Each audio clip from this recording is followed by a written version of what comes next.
Well, hello, everybody. Happy Friday, and thank you for joining us on The Headline. I'm Brandon Waltens, managing editor here at Texas Scorecard, joined this morning by Jeramy Kitchen, our Capitol correspondent, where we're going to talk about what else? The start of the special session. That's right, the legislature is back in town. They've got their list of items that they're tasked with working on. They've got 30 days to get it done, actually kind of, 29 now.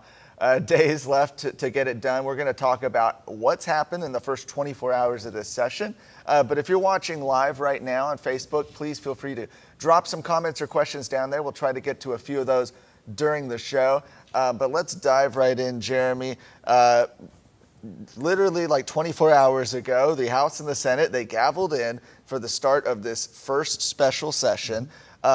Just 24 hours before that, they were given their list of items that they're supposed to be working on. If you missed our chat about that, you can go look back. I think it was on Wednesday. We did a podcast about that as well. But they've got their 11 items to work on. They're ready to go, and already it looks like there's some action, some stuff happening. But a lot of it seems to be still happening behind the scenes.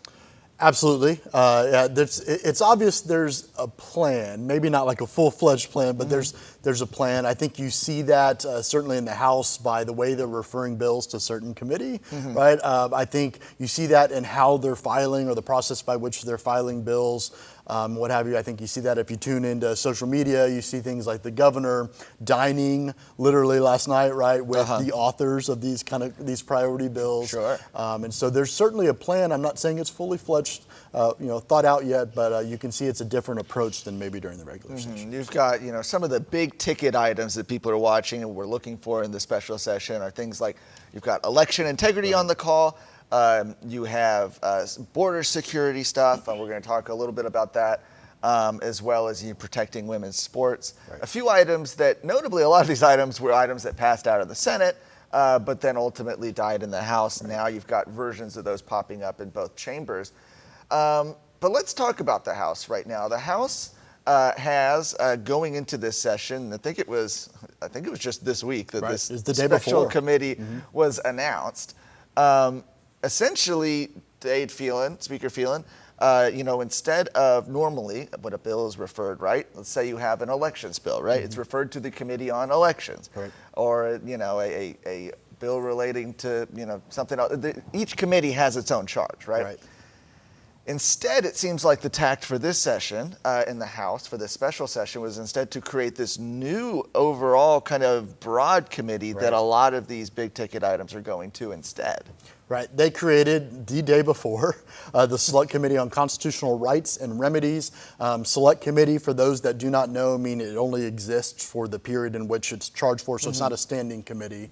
But they created this committee. It's composed of 15 members, 9 Republicans, 6 Democrats, and it's kind of not fully, but a who's who of maybe leadership. It's kind of the new House Select Committee of Dade Phelan's friends. I mean, you look at these people, these members are people that have been loyal to him, They're certainly, I think, what you'd call Phelan lieutenants or something like that. And it's chaired by Trent Ashby. That's right. State Representative Trent Ashby, a Republican out of Lufkin, who also, was kind of the author of the governor emergency item during the regular session, which was the broadband expansion bill, is chairing this newly found committee. And to your point, the bills that are being referred there is almost all of them, not entirely all of them, but certainly all the election integrity bills, among other things. So it seems like there's at least a plan in that regard to maybe avoid initially, at least, some controversy and stuff from maybe the members on the House. But we certainly saw some of that during the session.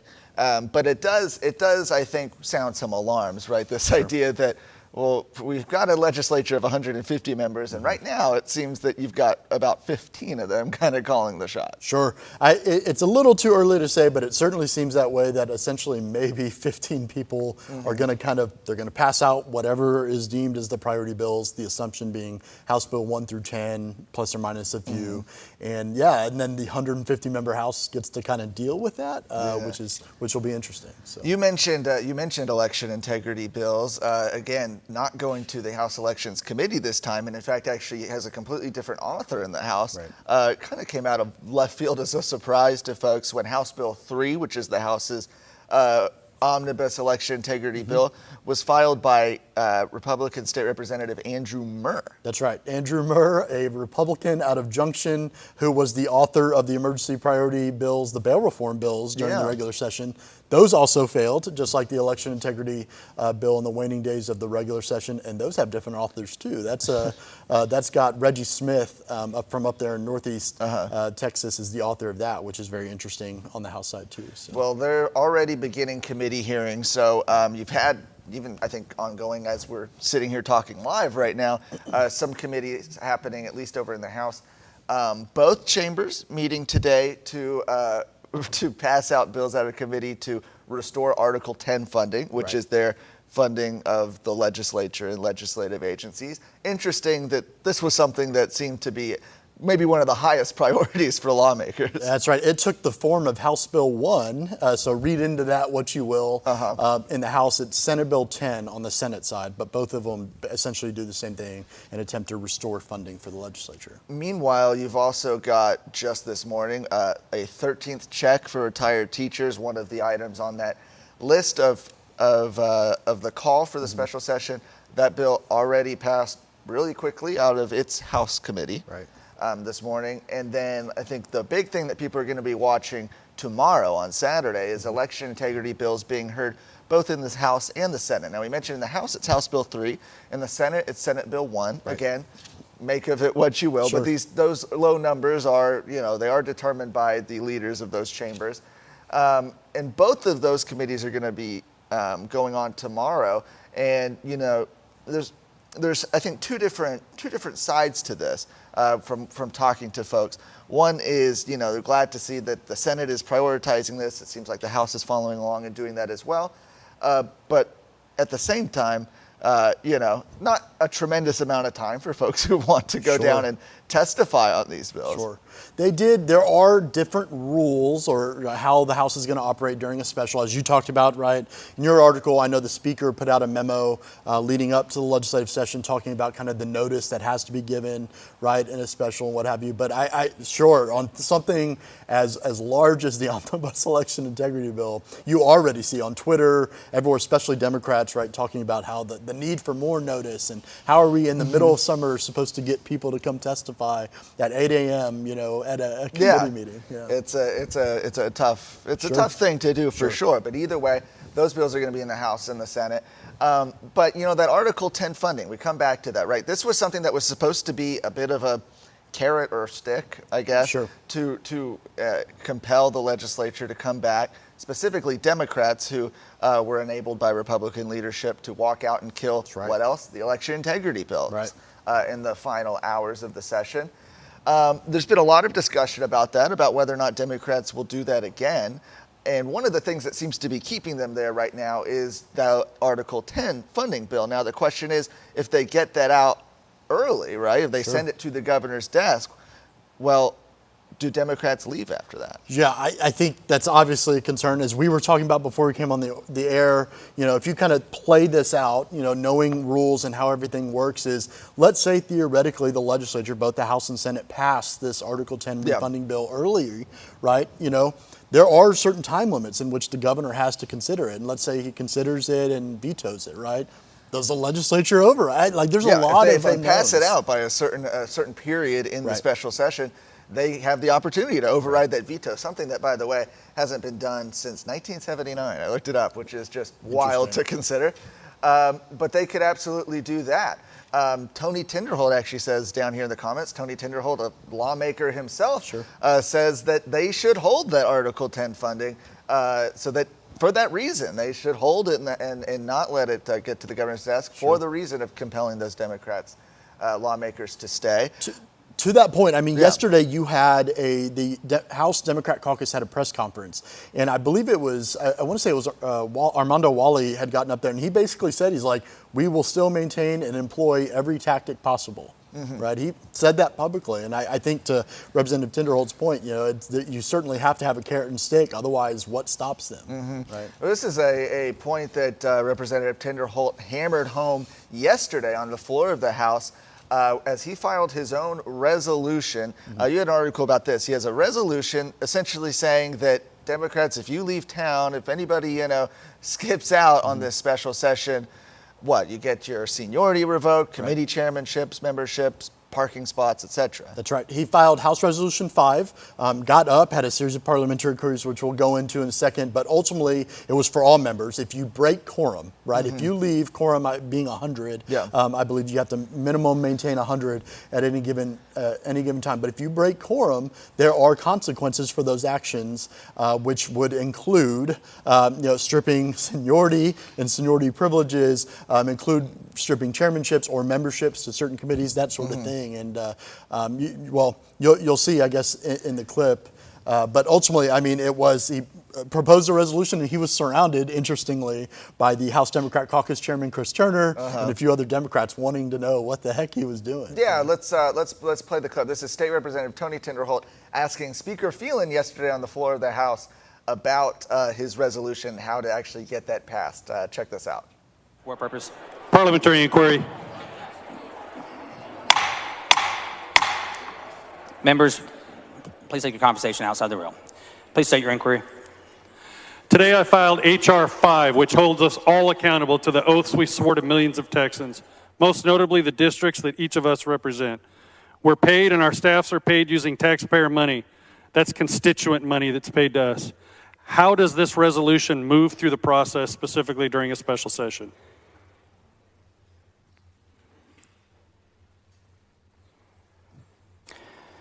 Mr. Tindall, the chair is not currently advised of the content of your resolution. Thank you, Mr. Speaker. Parliamentary inquiry. Please state your inquiry. Is there any motion or action that will allow us as a body to move H.R. 5 through the process in an expedited manner?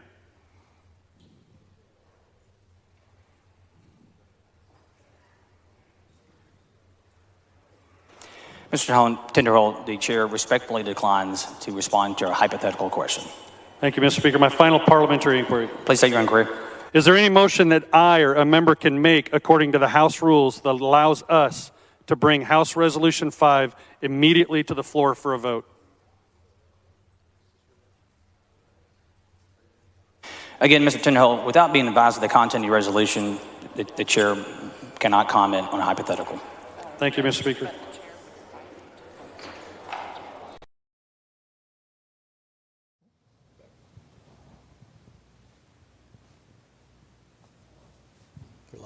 Oh, right now? Good, sorry about that. But you checked out that clip. I mean, we saw it. And essentially, Representative Tony Tinderholt doesn't get any answer from the Speaker. Yeah, I mean, he exclaimed, as you saw in the clip, he basically said, I don't answer hypotheticals, which is interesting. Obviously, any of that is up to the discretion of the Speaker. I can point to multiple examples in the regular session where hypotheticals were answered, but... There's obviously an amount of theater on the part of the Speaker, especially in these types of interactions. Sure. But we're hearing from Representative Tinderholt that he's going to continue to fight for this resolution, that this is actually something that he proposed back during their special session in 2017. Right.